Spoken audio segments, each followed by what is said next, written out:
Halo, assalamualaikum warahmatullahi wabarakatuh. Kembali lagi bersama saya Adi dan masih kita membahas seputar GERD Anxiety. Gimana kabarnya teman-teman semua? Sehat selalu ya, mudah-mudahan. Yang belum sehat, jangan khawatir, pasti teman-teman semua akan segera sembuh. Yakin? Yang pertama harus yakin dulu. Saya doakan ya, mudah-mudahan teman-teman harus segera sembuh. Yang belum sembuh pasti nanti akan sembuh. Tapi teman-teman nggak usah khawatir, nggak usah takut. Kok saya belum sembuh-sembuh, nanti pasti sembuh. Mungkin ada yang berbeda dengan diri saya ya, agak pakai ikat kepala gini ya, biar kayak semacam Romy Rafael gitu. Enggak, biar kayak magician. Oh enggak, biar kayak motivator. Oh enggak.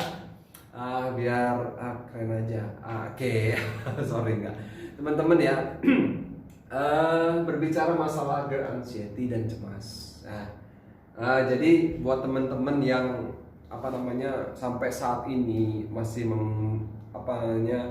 mempunyai masalah terkait sama GERD anxiety-nya, yang kalau GERD-nya ini mah biasanya tuh nggak lama gitu loh, ya nggak lama. Cuman cemasnya ini yang buat lama gitu, rasa cemasnya ini yang kadang-kadang buat kita itu nggak bisa move on gitu ya, karena GERD kemudian atau anxiety balik-balik ya itu aja gitu ya.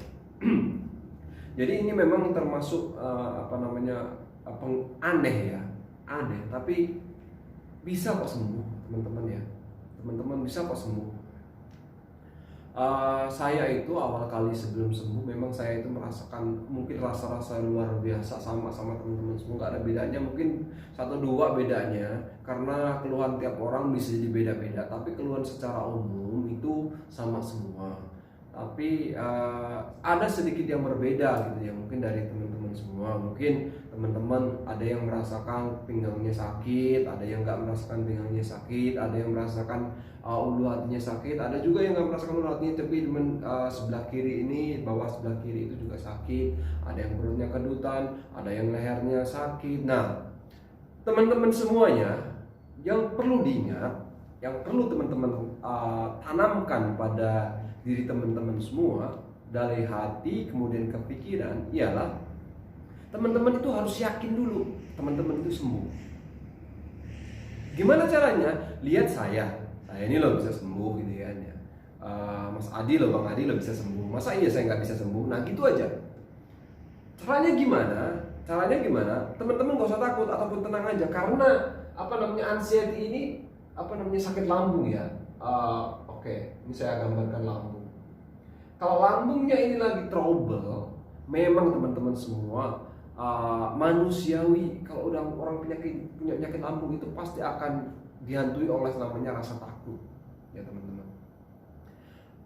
Boleh ini takutnya banyak, takutnya saya nggak usah saya sebutkan semuanya, setiap orang itu beda-beda, tapi mayoritas yang kebanyakan adalah takutnya ada takut makan. Takut makan teman-teman semua. Saya dulu pertamanya nggak percaya dibilang orang, kamu tuh loh nggak gini, jangan makan ini, jangan makan. Akhirnya semua nggak saya makan, akhirnya badan saya kurus. Akhirnya saya ini perkaranya cuma takut makan. Sebenarnya kuncinya juga memang perkara lambung ini cuma harus hati-hati makannya gitu ya. Memang harus dipilih makannya itu. Tapi kalau teman-teman yang nggak tahu, ya bisa berabe gitu ya. Sebenarnya nggak semua makanan kok yang nggak harus kita makan. Sudah saya jelaskan, boleh kok makan-makan yang lain gitu ya. Kalau misalnya gini, kalau teman-teman yang ini, kalau saya ini ada kuncinya kayak pedas. Nah, ini kalau pedas ini saya enggak. Ya, kalau meskipun sumber-sumber gitu ya oke, nggak apa-apa, nggak masalah. Kemudian kecut. Nah, kemudian asam. Pedas, kecut, asam sama santan. Santannya ini santan yang pure santan ya, kayak masakan kayak rendang segala macam, ini santan terlalu banyak gitu ya. Nah, satu lagi ini, kalau ini yang makanan ya dari mana-mana. Kalau minuman ya soda. Minuman bersoda ini udah anti banget ya. Jangan, meskipun kamu udah sembuh, meskipun teman-teman udah ada yang sembuh, teman-teman jangan minum soda. Saya sarankan don't drink any kind of soda. Karena apa? Itu nanti bisa menimbulkan asam lambungnya itu bisa nanti malah naik lagi ya. Oke teman-teman semuanya, gini, bagaimana cara kita untuk mengatasi cemas ataupun takut makan. Cara mengatasinya adalah simple sebenarnya teman-teman. Teman-teman itu buat menulis ya. Menulis makan. Jadi teman-teman di sini di lain selain makanan yang saya tandai ini, biasanya setiap orang itu punya kecenderungan masing-masing. Misalnya nih susu, ada yang cocok minum susu, ada yang nggak cocok minum susu. Nah, ada yang bisa makan lemon, ada yang nggak bisa makan lemon. Padahal lemon itu bagus tuh buat penyakit lambung tuh, kayak mah gitu ya. Jenisnya lambung bagus. Kalau saya lemon itu nggak cocok ya. Kecut-kecut nggak cocok, sama asam saya nggak cocok. Pernah saya minum asam, saya coba sekali, itu rasanya di sini langsung panas banget, benar-benar panas. Sayur asam itu ya teman-teman. Wah, sayur asam itu pertama saya nggak tahu, tapi kok rasanya kok malah aneh gitu ya. Nah itu saya sampai sekarang nggak makan asam gitu ya. Bukan berarti takut nggak berani makan asam, saya berani, cuman mungkin porsinya dikit gitu ya, nggak terlalu banyak. Jadi kok bisa dikatakan Kak, kok bisa tetap sampai sekarang masih harus menjaga sih? Oke. Kalau saya katakan ini nanti teman-teman jangan berkecil hati ya. Jujur saja, kalau orang yang sudah pernah kena penyakit lambung, artinya sesekali waktu pasti penyakit itu bisa balik lagi. Artinya bisa kumat lagi gitu ya. Kumatnya gimana? Kalau pola hidupnya berubah. Artinya misalnya makan itu terlalu banyak, atau makan ini yang dipantang terlalu over, nah itu terlalu banyak, itu nanti bisa menyebabkan kambuh lagi gitu ya teman-teman semua ya. Nah kembali lagi ke sini, caranya gimana? Buat list menu makanan. Jadi setiap teman-teman makan, misalnya telur nih, teman-teman makan telur, ada yang boleh makan telur, nggak dilarang makan telur. Cuma buat teman-teman yang mempunyai GERD plus kolesterol kayak saya ini, mungkin kayak yang protein hewan-hewan itu mungkin dikurangi gitu ya. Nah ini telur ini boleh lah teman-teman makan susu. Kalau saya cocok minum susu teman-teman ya semua, tapi saya cocok minum susu skim, susu yang tanpa lemak, karena saya mempunyai kolesterol gitu ya teman-teman semua ya. Jadi susu boleh nih, tapi yang saya anjurkan adalah susunya susu kambing. Kalau teman-teman nggak ada masalah sama lemak ataupun kolesterolnya, susu kambing itu rekomendasi yang bagus buat lambung, itu susu kambing.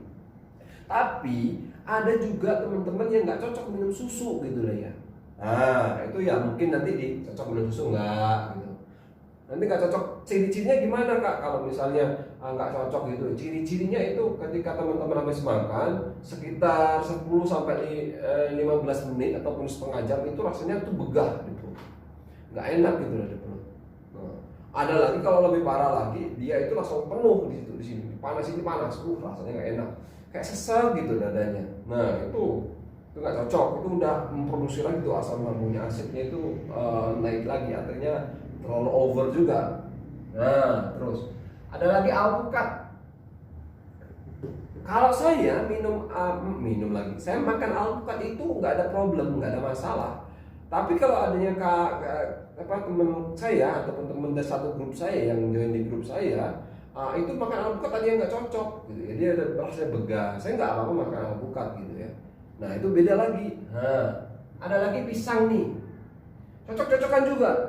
Katanya orang pisang itu nggak boleh, nah, katanya expert itu pisang jangan dimakan. Tapi saya makan pisang, no problem.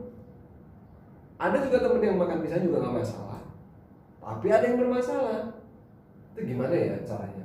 Memang lambung kita ini antara person by person, satu sama yang lain itu berbeda gitu loh. Gitu ya teman-teman ya. Jadi kita memang harus buat menu playlist makanan ya. Nah nanti dengan kita mempunyai playlist makanan itu, nanti kita nggak takut mau makan apa gitu ya. Makan misalnya nih daging ayam. Boleh makan daging ayam, nggak dilarang makan daging ayam. Tapi makan daging ayamnya ini ya, buat yang normal ya, yang lambungnya normal itu unyanya makannya sampai lembut gitu. sampai lambungnya aja, jangan lagi alot. Karena lambungnya, kalau misalnya masih ada trouble di lambung, lambungnya masih nggak enak, ada trouble gitu, dia agak kesusahan mencerna makanan gitu ya. Makanya disarankan buat teman-teman yang mempunyai sakit lambung itu makannya makanan yang lunak.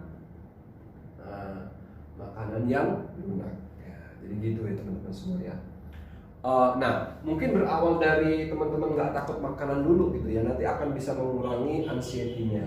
Nah, kalau masalah anxiety ataupun terlalu takut berlebih, itu kalau saya mengatasinya itu biasanya saya harus cari teman ya. Jadi ya harus cari curhat sama teman gitu, menghubungi teman satu yang lain terus menghubungi temannya. Nah, gitu teman-teman semuanya ya. Jadi mungkin masalah cemas ataupun takut makan, ini caranya gimana ya? Buat menu playlist makanan teman-teman semua ya. Kiranya yang kita cocok kita makan, yang nggak cocok kita makan. Tapi perlu dari pedas, kecut, asam, santan. Nah ini. Terus gimana? Ada yang tanya lagi kemarin itu.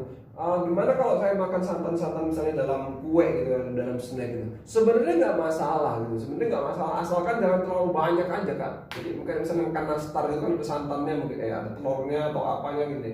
Kecut-kecutnya disingkirkan dulu, menjadi sedikit nggak apa-apa sih, tapi kalau sedikit nggak kerasa, tapi kalau banyak itu kan baru kerasa.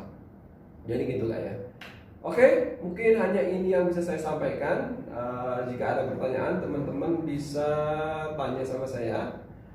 Tinggalkan komentar, atau kalau misalnya teman-teman mau curhat lebih dalam lagi, konsultasi lagi, cerita-cerita atau sharing sama saya, join di grup saya juga, teman-teman bisa follow Instagram saya, nanti di about itu ada, kemudian klik aja terus follow, terus DM, nanti tak masukin grup kalau misalnya teman-teman belum ketemu solusinya. Baik, terima kasih. Mungkin hanya demikian yang bisa saya sampaikan. Saya akhiri. Assalamualaikum warahmatullahi wabarakatuh. Salam sehat selalu. Saya doakan teman-teman segera pulih, segera sehat, segera bisa beraktivitas seperti semula. Semangat, salam sehat.